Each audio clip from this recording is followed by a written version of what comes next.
let's talk about our sponsor. So we have the 21-day challenge. If you're an entrepreneur, an influencer, high achiever, you're feeling stuck, you're lacking clarity, you're just not sure what to do next, or you know that there's greatness within you, send me a message. We'll figure out how to dial you into your long-term dreams, goals, break those down into bite-sized steps, and kick your butt over the next 21 days to be your greatest possible self and achieve success like never before. That's the 21-day challenge. Send me a message at chris@beyourgps.com or on Facebook and let me know you're curious about your 21-day challenge. Next up is the iTunes review of the week, and this week it's by Morgana Ray. And Morgana says, OMG, Chris has the greatest energy in the world. That is true. I really appreciate how much love and care he brings to his interviews. Thanks so much, Morgana. We appreciate you. If you want to give us a review, go to beyourgps.com/iTunes and leave us a review there. Let us know what you love. Let us know what can be improved. We always appreciate that feedback. Muchas gracias. Okay, I'm going to be bringing on this man in just a minute after I read his intro. Before that, though, grab a pen, grab paper, get ready to take notes because he's going to share gold with you to transcend yourself, to transcend your challenges, your obstacles, to transcend even life itself. Who knows what we're going to cover in this next hour, but you definitely want to be ready. And remember, in an instant, your entire life can transform. So get ready for that with Kevin because he's brilliant. Stay tuned. Kevin is a revolutionary coach, freestyle MC, and yoga teacher. After foregoing a PhD in psychology, he quit corporate America and backpacked through Thailand, India, and Nepal on a quest to understand Eastern and Western mysticism as it related to his personal myth, the hero's journey. Kevin is a student of modern psychology and ancient philosophy, utilizing the yogic science of mind and a weaponized intuition with his clients to facilitate transformation. He lives in Encinitas, California, when he is not traveling, facilitating retreats, workshops, and MCing international events. And we are blessed to have him here with us today. Kevin, you ready to rock this, brother? Let's roll. Let's ride it. Yes, we're rolling, baby. We in it. So let's dive right into the theme of the day, man. The theme is how to own who you are. So Kevin, how do you own who you are, brother? What does that mean for you, and how can we as an audience do that ourselves, man? Yeah, man, that's such a good question. So glad to be here with you, Chris. I mean, for me, the first thing that comes up, the most simple way to talk about it for me is aligning with truth in every moment. And that's truth with a capital T, and it's truth with a lowercase t, which is like the personal truth. So if I'm doing that consistently and I'm showing up in that way, then I can be sure that I'm going to be my greatest possible self and own that. Yeah. And people are going to feel that and be drawn to that naturally. And that's been my experience. Wow, that's incredible. So it's like the truth with a capital T, like all capital T. Yeah. It's like the universal truth. And then we also have our own internal guidance, our own internal compass truth that really helps us become our greatest possible self because we listen to our intuition, which, you know, you've really masterfully developed in yourself and you help your clients do that. So that's really, is that the angle, so to speak, that you're going with? That's the gist of your message? I mean, I'm all about intuition. There's a lot of names you can give it, right? Like synchronicity, God, universe.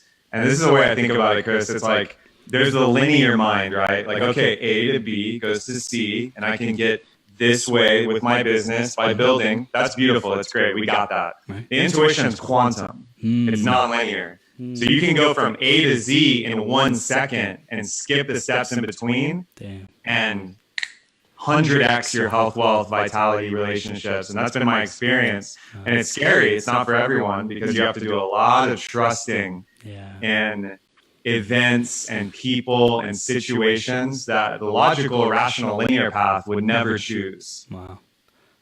Damn. That's incredible, man. I love it. So tell us a little bit more about your coaching, what your clients come to you for, and what you stand for, man.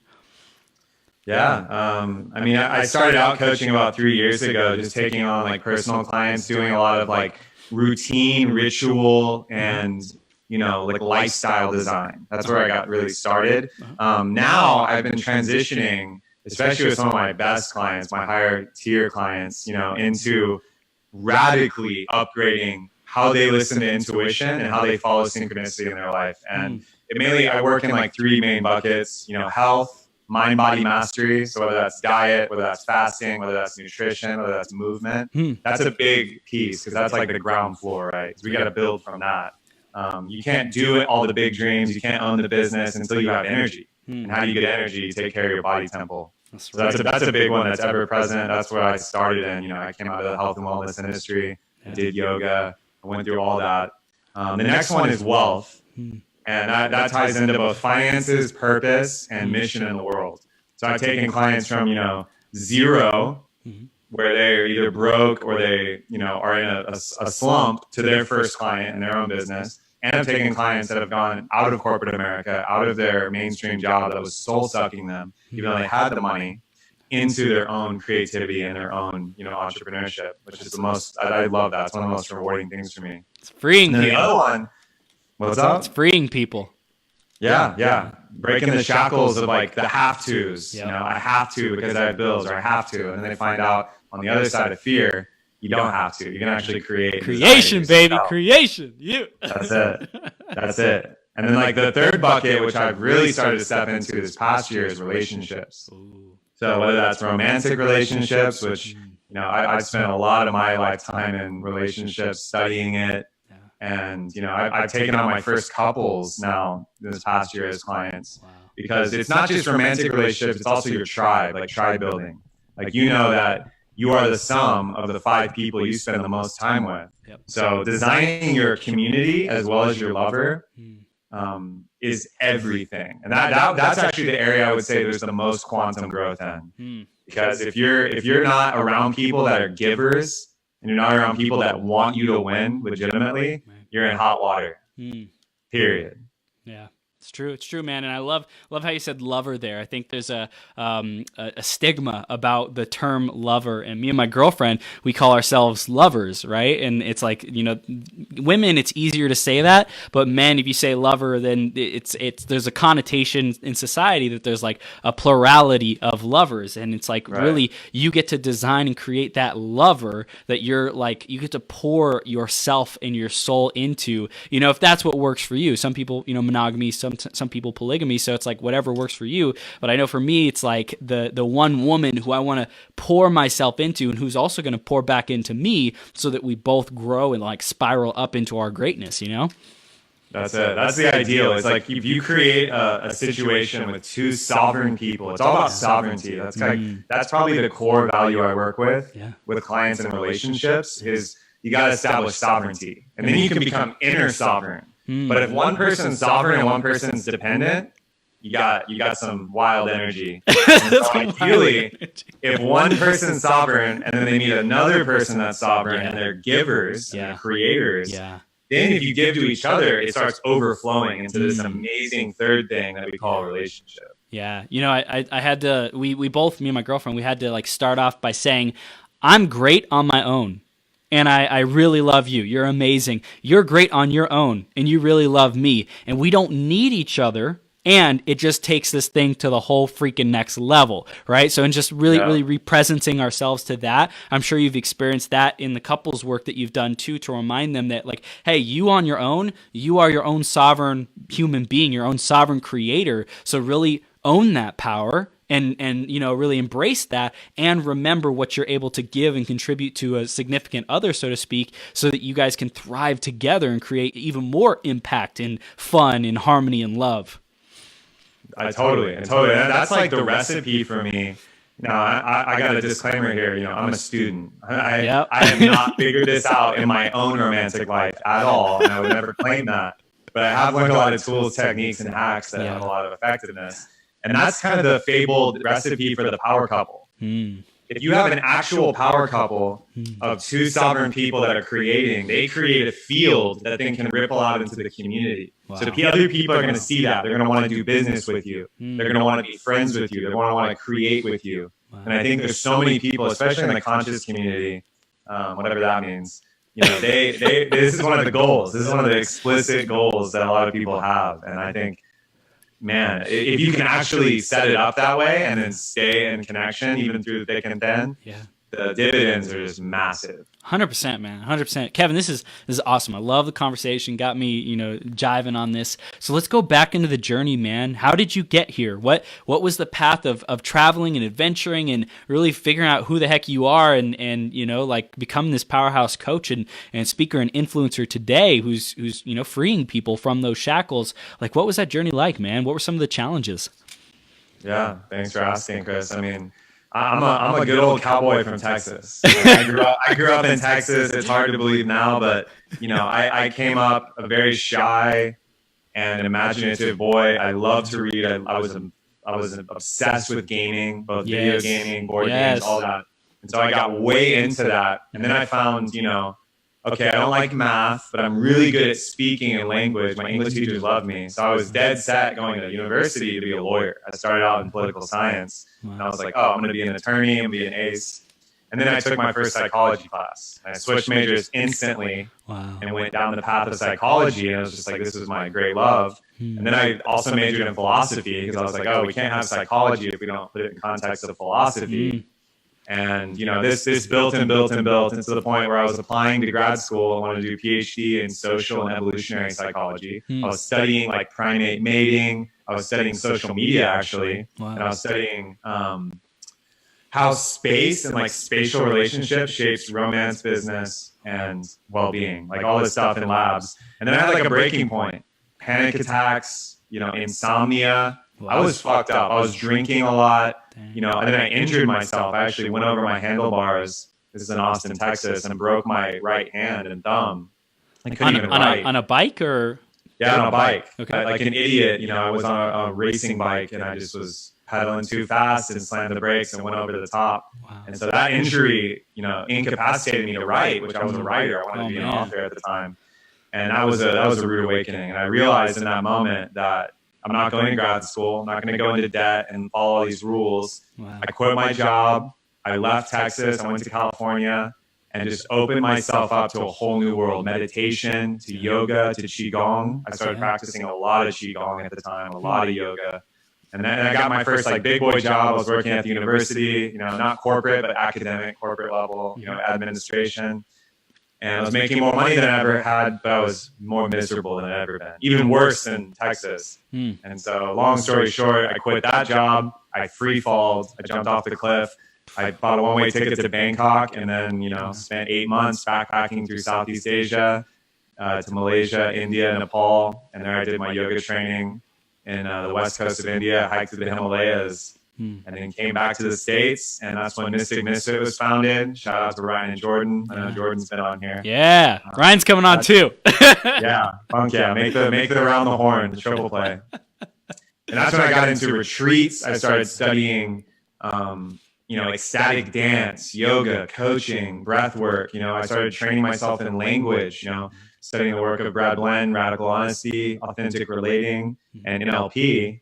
And this just spiraled. And I've been on that journey ever since. And in the last year, it's really like we've reached liftoff. And the last year has been like an awakening for me where I got more into the men's work and really establishing my own brand and my own business as a coach and facilitator and speaker. And it's been a journey that has been initiation after initiation. I love it, Kevin. I want to dive into specifically the phase of retreats and what that really opened up in your life and community and what that really involved. Before we get into that, though, we're at the 15-minute mark. So that's the first GPS game of this hour with Kevin. And what you get to do if you're listening or watching right now, you get to comment and tag 3 people in the audience in the comment and share it to your Facebook feed. And you'll be entered into a drawing to win a personal development book today, self-help book. Yeah. Get your chances in, register for that link, and you will have a chance to win. So awesome. Kevin, let's dive in, man. Well, what really came to life when you started doing these retreats and really focusing on community, man? I mean, I got to give a shout out to the scene that I came up in because I was going to a lot of workshops. My first retreat that really rocked me was in British Columbia 3 years ago with International Tribe Design. Wow. So I know you've had Danimal on here, Daniel Eisman and Frank J. Porcaro. Yep. These guys were just doing some radical stuff back then and still are.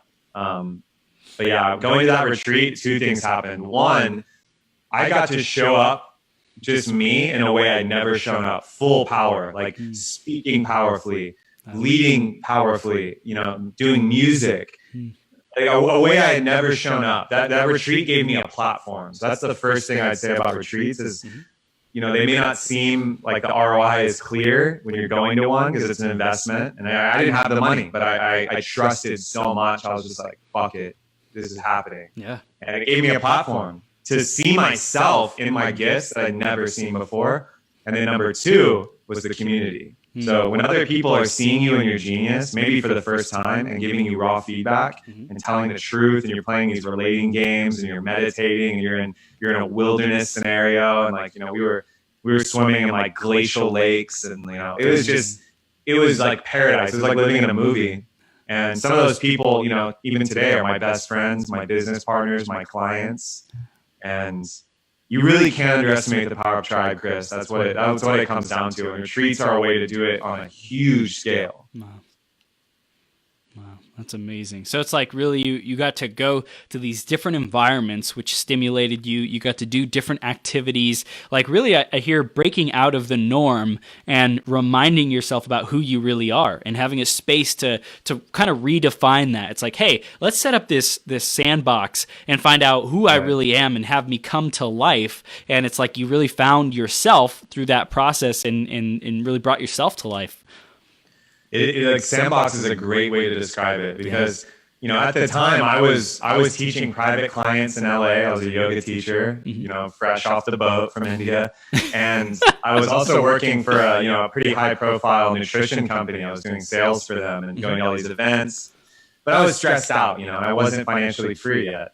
And going to the retreat, you know, you could be Joe Schmo from some corporate high rise. You could be a waiter or waitress. Right. In that sandbox of the experience, you get to show up brand new, and you get to be around other people doing it. And the alchemy and like the magic that just arises from that naturally without forcing is, I mean, you have to experience it. It's hard to language it. Right. It feels like you're living in like Star Wars. You're living in the Avengers, because that's where I'm all about the hero's journey. Yes. I've mapped my whole life, and this is my commitment. Wow. You are the hero. You answer the call and you show up in an unknown land with unknown allies and friends, and you're going on a quest together. Wow. Damn. Damn. I love it. What did you learn about yourself facilitating, being a facilitator in these retreats as well? I mean, that's where the biggest learning happens. They say, you know, in the Maslow hierarchy of like teaching and learning, the fastest way to learn is to teach, actually. Yeah. It's the opposite of what most people think, right? They need to be students and blah, blah, blah. It's like, no, it's like as soon as you're at the level where you feel confident enough, try teaching and you'll learn 10x faster. So for me, you know, at the time I was all about yoga and meditation. Like this was before I could lead like my own like workshop. I was very new. But yeah, being in a facilitator role was terrifying. You know, my heart's beating out of my chest. I'm like, am I going to fuck this up? Are people going to believe me? Am I a fraud? You know, that imposter syndrome sets in. Yep. And then I just kind of, you know, I send it. So I just get in the flow state and I just go and just let it rip and come from the heart. And then afterwards, you know, you kind of come down and you're like, whoa, what just happened? And then the feedback, that's when the magic happens. People come up to me and they're just like, how long have you been doing this? I feel like you've been doing this for years. It was like my first time. Other people are just like, I just had the most powerful visualization and breakthrough of my life. And I have to go home and change everything. And like, you hear this and you almost can't believe it. But then, you know, as you sit in that and feel it and feel the gratitude, you're transformed forever. Wow. It's like riding a bike. Like once you've done it once, you can do it again. Yeah. That's incredible. And it's like the owning it, you know, I hear for you, it's like owning that's really who you are and your power. Like you got to own your power through becoming a facilitator and recognizing what one, you know, event, one exercise, one, you know, 30, 60 minute, session can really do for people. And that's freaking powerful, man. Yeah. I mean, your life can change like this. Like people have this idea. I had this idea that it takes 10 years of an ashram in India. It's like, it's a moment. Yeah. It's one moment. Yeah. whole life can flip in one moment. Man, you know, that's something I've really like affirmed to myself, is everything can change in a moment, and I'm willing to seek and to work and to, you know, labor, so to speak, on my purpose, on my creation until that moment happens, right? And it's like I'm willing to do it forever, and it can happen like now. It can happen in the next moment. It can happen in the next connection, the next meeting, the next, you know, partnership that gets started. Whatever it is, it's like everything can transform in an instant, man. That's super awesome. So, Kevin, I want to start shifting into the masculine and really diving into that. And I want to know, like, what did you discover in the beginning that had you start going that direction to focus on masculine energy and, you know, just in general the mastery of gender, the master of energy of masculine and feminine, because we all have both. So tell us a little bit more about that beginning and how you got started.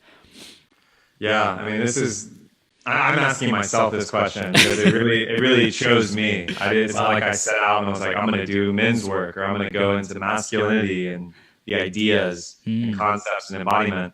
I mean, I would say it definitely started as a boy because, you know, growing up in Texas, I played football, I played soccer, but I never really felt like connected to men on a deep level. I connected to a lot of women. I was blessed with both lovers and female friends that I felt like a depth with. Whereas with men, you know, I love Texas. I still, you know, I love Austin. I love Houston. But, you know, the drinking culture, the sports culture, I could feel as a child. I was hypersensitive, already an empath, already a mystic. You know, it didn't vibe with me. And so I kind of carried that. You know, I went to the conscious community. I was like, oh, okay, maybe all these yogis and these like festival dudes get it. And it's the same thing, just on a different scale. Yep. And it wasn't until, you know, I found the work of Elliot Hulse. So I got to give credit where it's due. Elliot Hulse, if y'all know him, he's a big YouTube guy. He started out as like strength coach and stuff, but I found, you know, Osho and bioenergetics through him. Very powerful meditation, very powerful primal embodiment, breath work. Yeah. And this is before, now he's straight up doing men's work. This is before he even started, but watching his videos and then later meeting him in person at these retreats and then going to his retreats changed everything. And I realized that, and this is, you know, this is controversial maybe, but if you look at the world and you look at most of the problems that we're facing, whether they're environmental, financial, whether it's sexual abuse, whether it's, you know, culture, most of the problems, although women are culpable as well because they're in relationship to the men, but dysfunctional men have been fucking the planet up. Yeah. And I say that with humility because I'm a man. Yep. And I know that, you know, I'm sharing in that to the extent that I am. And I have an awareness and a commitment to myself to embody the full extent of positive masculinity. Yeah. Like all this talk about toxic masculinity is one thing, but as I started to study this and I started studying, you know, Carl Jung and the Archetypes, I started studying Robert Moore and his work with men's work. And I started, you know, really Jordan Peterson. Jordan Peterson is, I think, one of the most sane voices out there right now. I realized the ways I thought I was doing it, but I wasn't embodying it. And the mirrors in my life, the intimate relationships, were mirroring that back to me. Yeah. And, you know, almost a year ago now, just one day I just got hit with a lot of emotion and kind of channeled this message, masculinity is dead. And, you know, it went viral on Facebook. Yeah. And that was an initiation because two things happened. Well, three. One, all my enemies, or like the trolls, just surged in, you know, death threats and just really vile shit from a lot of hurt men, you know, hurt people. Yeah. You know, I don't make them wrong, but it was not pleasant. I didn't understand how to deal with it because I was just, you know, I went from 0 to 60 in one video. And all the allies found me. All the allies, all the people saw me because of that exposure and reached out. And I started a whole journey last year of men's work. Yeah. And then the third thing is, you know, I had to get deeply humbled and realize, you know, that the stakes are big and that if I'm going to serve men at the highest level, I have to get in integrity. And so anything that was not in integrity, I mean, I got rocked last year. You know, depression and I mean, just some really rocky relationships and financial things that happened that I believe were all a part of this and were preparing me for a new level of the men's work. And now, you know, I've led men's circles and been to men's retreats and convergences, and it is some of the most rewarding work. And that's my compass. I know that's like, I have a lot of buckets I'm operating in, but I know that one is one of the main ones because of how much joy and honor and humility I feel when I'm serving men specifically. Yeah. What resonates with me right now, what you're saying is like, if you love what you do, you could do it forever without even like needing to get paid. Right. Of course, like if you develop these skills and mastery, which you have,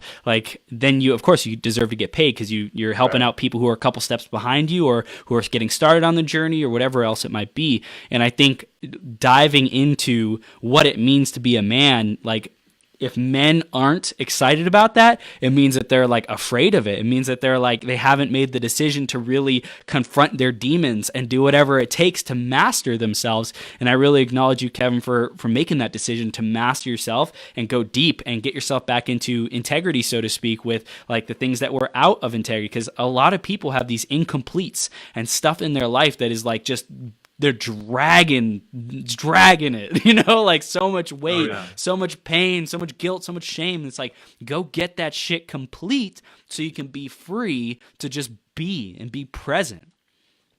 That's it. If you have open loops, dude, you're going to get drained. That's it. You got to close. I always think about it like closing the loops. Yeah. Where are the loops I have to close? Yeah. And they're often the thing you least want to do, right? And as a man, if you want to stand in integrity and be a king, which is the highest expression of masculinity in my mind, you got to go straight for the things that are awkward, embarrassing, shameful. And you got to meet them head on and close that loop so you can step into greatness. And it's not easy. And that's why we need support. Men got to support men straight up. There's some things a woman can't do for you. Yep. Brotherhood is essential, I think, to get to any next level. If you feel like you're a man and you've been like seeking and doing everything that you can, you're feeling like burnt out, tired, you're not sure where the solution is. I think that going into that brotherhood is really, it's like, for me, that's where it's taken me to the next level. That's where it's taken me even deeper into like, what is my purpose? What is my message? What's my voice? Why am I here? It's in brotherhood that I'm able to share things like that. And Kevin, I want to dive into the king aspect, because you mentioned that a little bit ago. Before we do that, we're at the second GPS game of this hour. So anyone who's tuning in right now, if you are the first person to comment after I write the comment, you get a chance to win a best self-help book. So go ahead and comment. First person to comment gets entered into the drawing. Make sure you register. And Kevin, let's dive into the king, man. Tell us more about like I know there's like the king, the warrior, the lover, the magician. There's those archetypes. But tell us so far like what we need to know, what you've discovered. I mean, there's such a beautiful system, and this exists in women too, but it's just different. And there's more than 4 archetypes. So these are the 4 kind of pillars of the masculine psyche. And, they were identified by a lot of thinkers, but Robert Moore has the most to say about this. And he's just, rest in power. He's an amazing man and scholar. Basically, they represent different parts of the masculine being. So the warrior, it's doing, it's mental. It's very like mission oriented. The warrior gets shit done. And the warrior has his sword and shield. So it's all about boundaries. The lover is all about sensuality and embodiment, not necessarily sex, but enjoyment of life, softness. This is very important for the enjoyment of life. The magician is the shamanic, the non-local, the non-linear. It's the intuition. It's that feeling of emotion and being connected to nature and being connected to something bigger than yourself. And then there's the king. The king is the culmination. The king is an archetype of being and an archetype of space holding. So the king wields the scepter or the staff, and he says, it's here. This is the kingdom, The king doesn't have to do. He doesn't have to like rush in. He doesn't have to, get off of his throne, so to speak, because he's done the work. And that's why for most men, Robert Moore talks about this. We all have all 4 inside of us, but to reach full maturity in the king, most men don't get there till their 50s. Wow. Because we're talking about every level, Chris, emotional mastery, financial mastery, family mastery, psychological mastery. It takes a lifetime to build these skills. But we all have had moments, right, where you feel like a king. You're in kingdom, those peak states where you're in service. The king is the ultimate servant. He's not a tyrant. The shadow of the king can become a tyrant. This is where you have psychopaths and parasites. And we have plenty of examples of that in the mainstream political world. The wise king is like Aragorn, right? From Lord of the Rings. It's the return of the king, the wise king who is life-giving. If you're in a kingdom ruled by a good king, it's abundant. Wow, that's amazing. So these different archetypes, like how can we start applying them? How can we really start to go to work on mastering them, on knowing, where we're at, where we're strong, where we're weak? Like, where do we really start designing our path and take action, tactical action on them on a daily basis? Yeah, I mean, this is a great point. And this is what I do for clients. I do this for men and women, but I most enjoy it with men. It's kind of like an archetypal audit. So we will go in and assess which parts of your life are in which archetype, and which ones are way out of balance and weak, and which ones are overly grown. And you just got to balance it out. And most men have a favorite, right? They have a favorite archetype. For me, it was magician. I could word my way and spell my way and manipulate and do my magic, and that's what I as a boy, that was my pattern. Other guys will go to warrior. You got the jocks and like the strong men. They just go all in on warrior and then neglect the other ones. Every man has a different path, and some men are lovers. They're always in a relationship, or they're always chasing girls. Meanwhile, the rest of their stuff is suffering. So, really, it's all about finding leverage points, Chris. Find out if you're emotionally, physically, psychologically imbalanced, and then find out which archetype needs to come into ascendancy.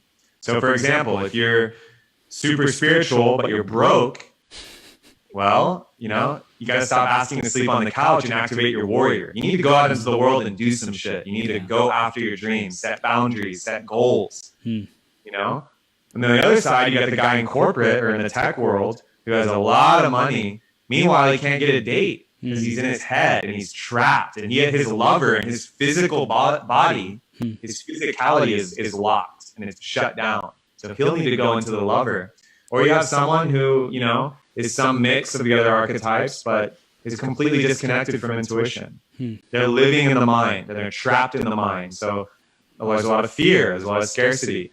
The magician needs to come in. You need to connect to nature, connect to a higher power, or do some dancing and some singing, something to get you into an embodied state of intuition. And once those three archetypes come into being and balance, the king can start to come online. Damn, that's so powerful, man. So, like, when people are in this pursuit, like, they get to figure out what's their weak point, where are they, all high and doing really awesome, let's say maybe intellectually, or if they're a jock, their physical strength is high, but maybe the other areas aren't as strong, and so we get to, like, take action to really change that. And you said you do a archetypal audit to really help people get clear on, hey, where are you at? Like, let's check in with reality and find out where are you strong, where are you weak, so that they can take new actions based on that. I mean, it's pretty simple in theory, but it's hard to implement because it takes a lot of courage. But for men, if you've asked a man what he's most afraid of, or what he feels the most shame, blame, or guilt around, usually underneath that or beyond that is the chink in the armor that will flip the whole system. So I'm all about systems theory. We don't need to like grind and push and push. We just need to find the leverage point and apply optimal effort and efficiency, and the whole system will come online because we're organisms. We're not computers. Your brain can operate like a computer, but we're organisms. We're holistic. So for most men, if it's relationships, they need to get radically clear and honest with a woman or with a relationship that they're in. And that will unlock a ton of energy. Or they need to go straight after their dream because they're working some shit job, or they're procrastinating, and this is building up resentment, which is manifesting as addiction, anxiety, et cetera, physical illness. And they need to go straight for their goal, which they're terrified of. And then for other men, they're terrified of their inner world. They've lived in the mind so long that the idea of listening to their heart is either makes you a pussy, which is a whole nother bypass, or it's just unpredictable, and they're used to predicting everything. So that's when the magician, you know, it's got to come online if you want to live an embodied total life. Wow. So it's the, you said the warrior is like super intellectual, and the magician is, it's more in the ethereal, it's more in trusting and faith. What I hear is like the energy, because it's interesting, because sometimes in the past I would think of magician as someone who does have the intelligence and the intellect, right? So what's the distinction between that? Because I find myself like I'm really intellectual, like very intellectual, and I'm like dialing in the faith and the spirituality. How do I know, like, if it's, you know, warrior or magician that I need to like strengthen, so to speak? Right. I mean, there's a lot of overlap here, obviously. There's a lot of overlap, and it manifests differently for everyone. For me, magician is also very intellectual. It's just, it's a little bit different. So, like, you know, I want to draw the parallel between intuition and intellect. Intuition is more like an instinctual intelligence. Right. So if you got a strong gut instinct in business, or you have a strong like nose and you can just smell BS, or you can smell money or a deal, that's a little bit of magician energy. Now the warrior energy is a bit more logical. So if you're like a systems guy and you hustle the funnels and you're just a mental warrior and you're hyper intellectual, that's like some warrior energy. Because you got systems and goals that you can bang out with, like, it's like science. You know, there's different kinds of science. One's a very mental, cold science that's efficient. One's a little more primal. It's a bit wilder. And that's where, you know, a lot of people who are in tune with their body at a high level have magician energy. So like you see like an acrobat or, you know, a qigong master. They're not going to go hyper intellectual, but they're highly intelligent. It's more so like intelligent in knowing the laws of nature. Right. And like wisdom intelligence. Yeah, it's a little bit like intelligence versus wisdom, or knowledge versus wisdom. That's awesome, man. That's awesome. So, Kevin, in like the last year, you said you grew a lot. I'm curious what like shifted in your perspective of how you see the world, and like on a like a paradigm level. What did you see changed? How did you see yourself grow? Yeah, I mean, what's coming up? The first thing was, you know, again, how I see myself. So I made a commitment to myself at the beginning of 2016. That I would create every single day. Yeah. And I would post content every single day. And I would pitch and put myself out there every single day. And I did. And that's literally the only thing I changed on a really zoomed out level to get to this point. Now, what happened though is at some point I started putting my ego in. So I started performing. Yeah. And I can look back and watch videos I made where I was performing. Wow. So I wasn't sourcing pure authenticity. I might have been, you know, trying, and people could feel that. They could sense that, you know? And so the difference came when I started to have a lot of success, started signing big clients, started getting people inviting me to shows, and, you know, getting a more reach and influence, whatever you want to call it, on social media. I started to realize I couldn't perform anymore and keep up the pace. So that I had this kind of crisis where, you know, I stopped making content. I had to go on multiple breaks and just be alone and be in nature and go do like 7-day meditation trainings and go do 7 days of bioenergetics to reset and get back in touch with my truth, which might not look like what got me to that point. Right. And so how that changed me seeing the world was, you know, now I get why so many, you know, powerful people I met guarded their energy. They didn't say yes to everything. They didn't collaborate with every single person. They didn't sign every client. They were very protective of their energy. And so that shifted fundamentally how I see the world, honestly. That's amazing, man. How can we take on the lessons and learn the lessons that you learned to be more authentic and more congruent with like who we are? I mean, there's funny. I just got off a sales call earlier talking about this, and this is good advice given to me. And this is because, you know, Jim Carrey does this in the film Yes Man.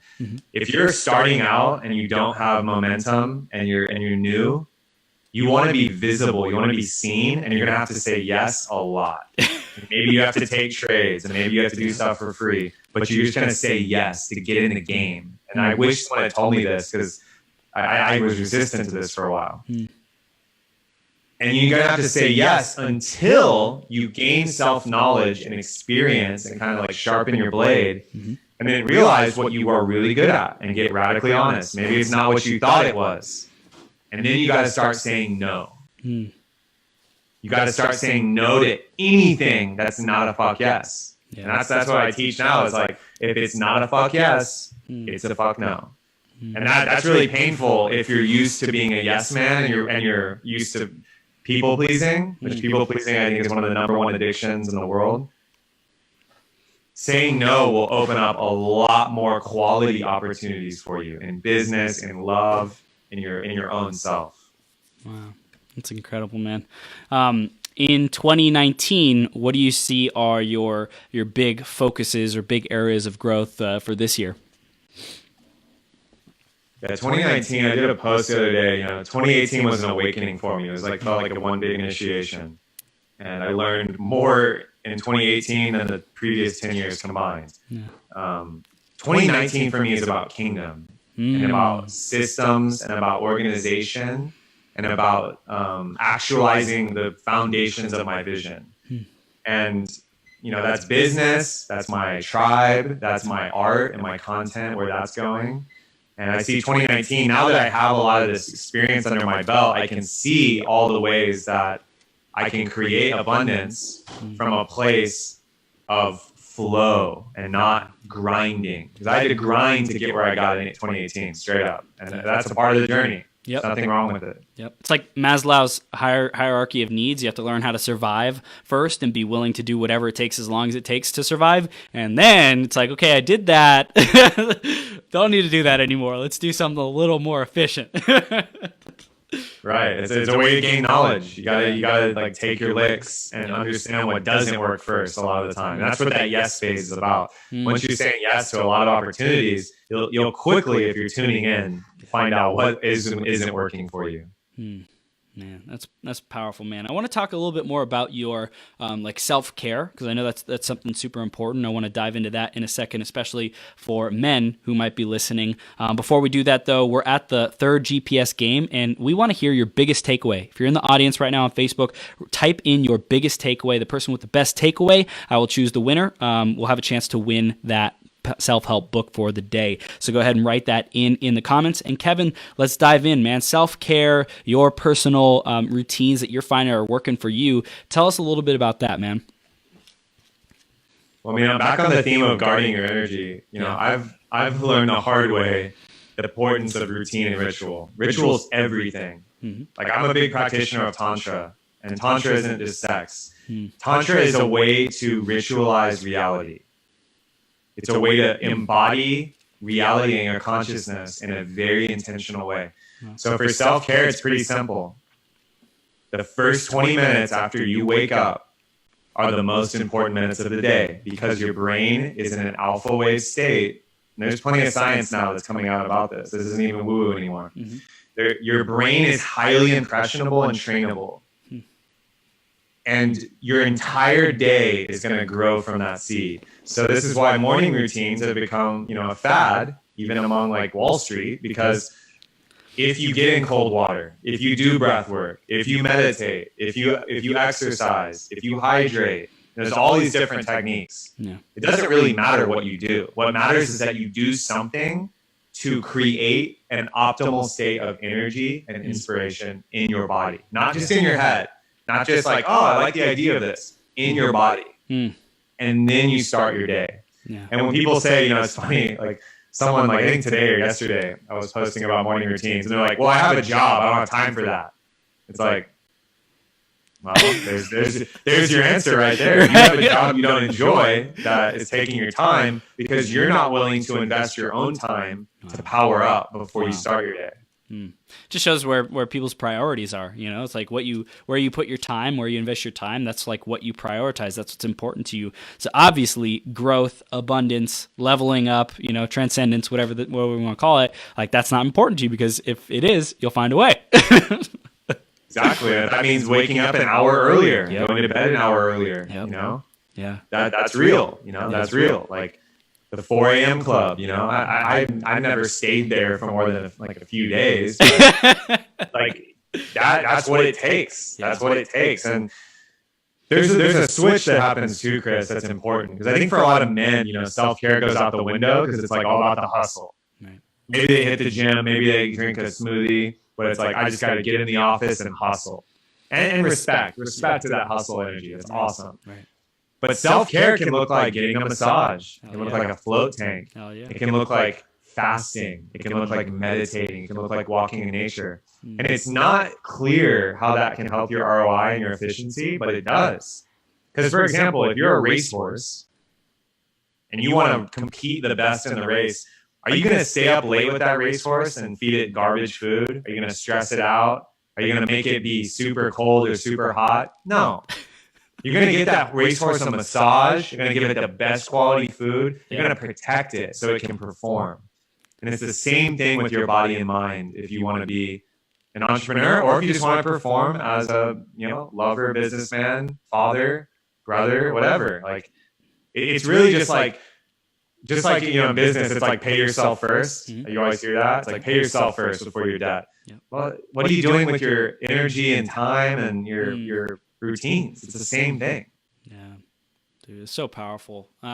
With like the divine masculine that's coming into existence, and men are becoming more aware, self-actualized, different things like that. What is your vision for like what's possible with men, with the divine masculine, with men transcending their limits and their let's say animalistic tendencies and moving into more of like conscious king, warrior, lover, magicians? Like what's your vision for mankind?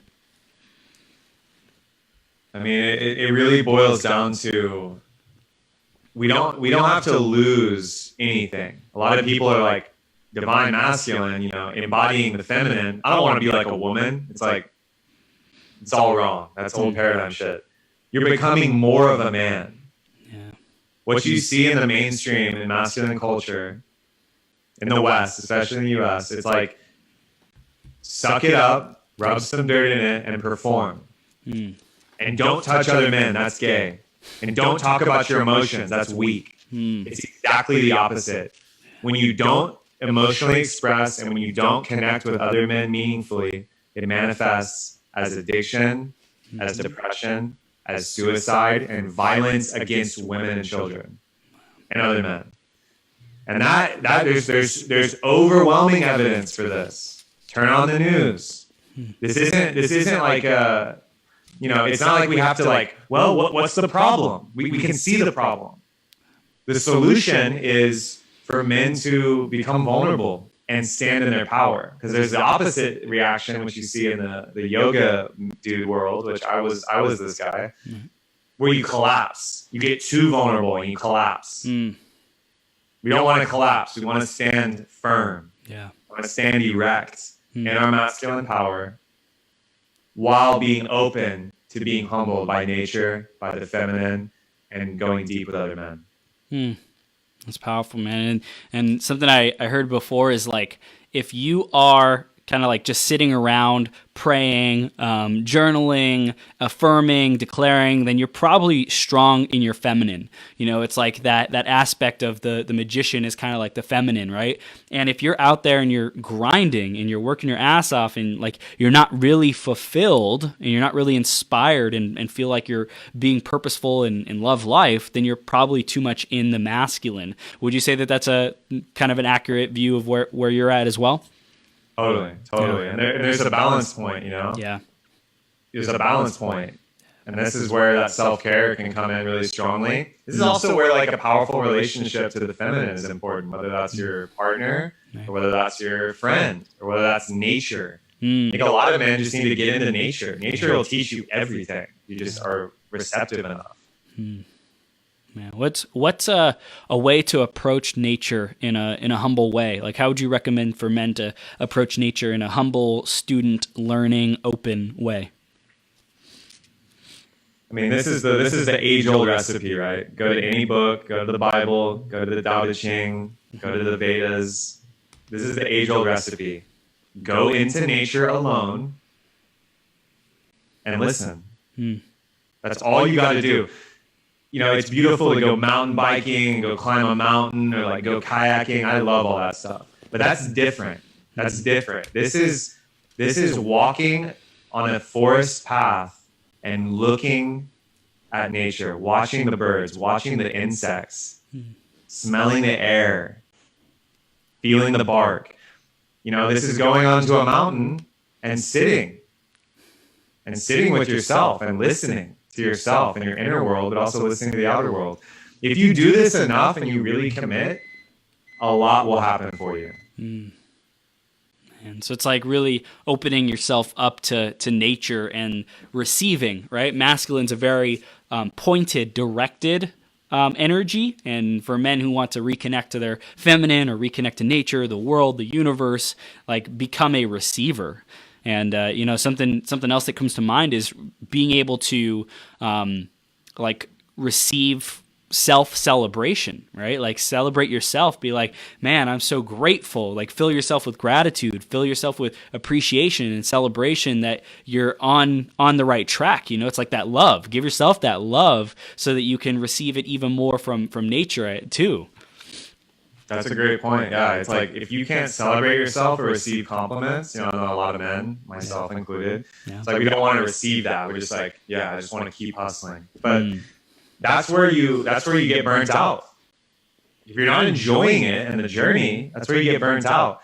The first thing a shaman in the Amazon will ask you if you go down there and you're depressed or you're divorced or you're sick, and this is like, I don't know if this is true or what tribe, but this is like, it's one of those funny, truisms. Yeah. They ask you, when's the last time you sang? When's the last time you danced? When's the last time you cried? Straight up. That'll tell you a lot about a man.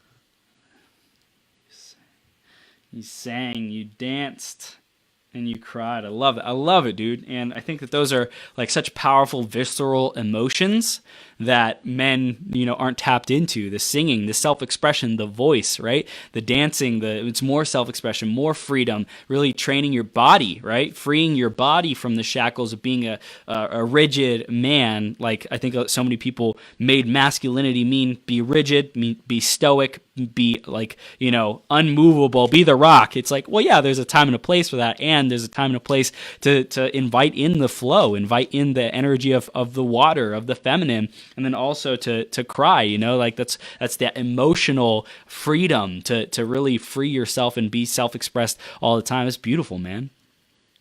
It's amazing. Yeah, I mean, being a rock is powerful. If you got a deadline to meet, you got a client you're serving, be the fucking rock. Yep. Meanwhile, if you're a rock and there's a hurricane, if there's emotion or a crisis in your life or your partner is putting you through a hurricane, you're the rock, you're going to shatter. Yeah. That's where you wanted some of that flexibility. Yeah, I love it. I love it, Kevin. Dude, this is gold, and I know everyone who's tuning in, watching, live, replay, podcast, whatever it might be, they want to be connected with you, man. They want to know more about your journey and just be around your energy and presence more because it is powerful, it's uplifting, it's enlightening, opening up, possibility, especially for the men who are tuning in right now. You're awesome, man. How do they stay connected with you? What do we want them to do next? I mean, yeah, my strongest channel is my Facebook. I do a Facebook live show. I have a podcast coming out. It's going to be called Re-Evolution. Yeah. Chris will be on there. It's going to be on Spotify, iTunes, everywhere. I'm on Instagram. It's just my name. The biggest thing I'm focusing on is my YouTube channel, which is just my name too. And yeah, I mean, reach out, send me a message. I got a lot of exciting things in the works for this year, like more produced content, more events, more MCing. There's music in me that wants to live. Yes. And a lot of like radical experiences. Like I'm cooking up a lot of things for men too. Immersion experiences for men in nature and in their own mind and body that, will be a type of rite of passage that I'll be honored to serve to people. Wow. So amazing, man. Well, dude, Kevin, thank you so much for coming on today. You're a powerhouse, dude. And like, seriously, your heart is so big. Your leadership is so big. Like, keep up the amazing creation, man. I'm excited to have, even more celebrations with you about all you're accomplishing, these men's lives that you're impacting, even more retreats, even more viral videos, all the great stuff that lies ahead for you, man. You just keep up the great creation, the planting of the seeds, the watering, the nourishing, and just really blossom blossoming, man. You're totally shining. Keep it up, man. Hey, appreciate you, Chris. Thanks for having me on, man. It's an honor. I'm inspired by witnessing you put in this much work and like flow into this podcast. So anyone that's coming on here is getting blessed, and thank you to all your viewers as well, man. This is an honor. Thank you, brother. We'll see you soon, okay? Ciao, man. See ya. See ya.